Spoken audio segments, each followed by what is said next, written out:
వాడపల్లి మన ఆంధ్రప్రదేశ్‌లో కోనసీమ జిల్లాలో ఆత్రేయపురం మండలంలో ఉన్న ఈ ఊరు చాలా ప్రత్యేకమైనది. ఇక వాడపల్లి పేరు చెప్పగానే మనందరికీ గుర్తొచ్చేది వెంకటేశ్వర స్వామి. ఈ 7 వారాల ఎంకన్న దర్శనం 7 జన్మల పుణ్యఫలం. ఇక్కడ సాక్షాత్తు నారద మహర్షి స్వామివారికి వెంకటేశ్వరుడిగా నామకరణం చేసి ప్రతిష్ఠించిన దివ్య క్షేత్రం వాడపల్లి. పూర్వం శ్రీ మహావిష్ణువు దగ్గరికి మహర్షులు మరికొంతమంది వెళ్లి కలియుగంలో జనాలు అనేక బాధలు అనుభవిస్తున్నారని, అధర్మాన్ని ధర్మరూపం దాల్చుటకు తగిన ఉపాయం చెప్పమని వేడుకున్నారు. అప్పుడు శ్రీ వైకుంఠవాసుడు నారదునితో లక్ష్మీ సమేతంగా నౌకాపురంలో ఉన్న గౌతమి నదికి చేరుకుంటానని కురజనులకు ఈ విషయం చెప్పమని చెప్పారంట. నారద మహర్షి ద్వారాగా విషయం తెలుసుకున్న కురజనులకు కొంతకాలం తర్వాత నదిలో ఒక చందనపేటిక కనిపించిందని దగ్గరికి వెళ్లి చూస్తే కనిపించకుండా పోయిందంట. అయితే ఒక రోజు ఆ ఊర్లో ఉన్న ఒక వృద్ధ బ్రాహ్మణుడికి స్వామివారు కలలో కనిపించి, మీరు నన్ను చూడలేకపోతున్నారు. తెల్లవారుజామున మీరు గౌతమి నదిలో స్నానంతో పవిత్రులై నౌకలో నది మధ్యలోకి వెళ్తే ఎక్కడ కృష్ణ గరుడు పక్షి వాలి ఉంటుందో అక్కడ నేను ఉన్న చందనపేటిక ఉంటుందని స్వామివారు చెప్తారు.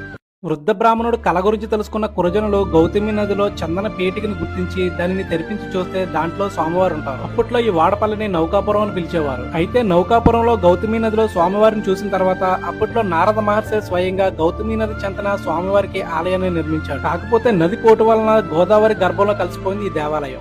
ఇక ఆ రోజుల్లో పెనుపోతుల గజేంద్ర గారు కొన్ని ఓడలకు అధిపతిగా ఉండేవారు. ఒకసారి పెద్ద తుఫాను కారణంగా తన ఓడలన్నీ సముద్ర గర్భంలోనే అదృశ్యం అయిపోయాయి. అయితే తన ఓడలన్నీ సురక్షితంగా ఒడ్డుకు వస్తే స్వామివారిని నది గర్భం నుండి సురక్షితంగా తీస్తానని మొక్కుకున్నాడు. తను అనుకున్నట్లుగానే ఓడలన్నీ ఒడ్డుకు చేరాయి. స్వామివారికి గజేంద్రుడిచ్చిన మాట ప్రకారం ఇప్పుడున్న ప్రదేశంలోనే స్వామివారికి గుడి కట్టించాడు. దాని తర్వాత పెద్దాపురం రాజాశ్రీ వాత్సాయి తిమ్మ జగపతి మహారాజు గారికి స్వామివారు కళ్ళకు వెళ్లి కనబడ్డారు. ఈ రాజుగారు స్వామివారికి 1759 సంవత్సరంలో స్వామివారికి నిత్య ధూప నైవేద్యాల నిమిత్తం తన స్థిరాస్తులలోని 275 ఎకరాల భూమిని భక్తి పూర్వకంగా స్వామివారికి సమర్పించారు. చూశారు కదా వాడపల్లికి సంబంధించిన మా వీడియోని. కుదిరితే ఒకసారి స్వామివారిని స్మరించుకుంటూ కామెంట్ చేయండి. అదే విధంగా మరిన్ని మంచి వీడియోస్ కోసం మా పేజ్ అయితే ఫాలో చేయండి.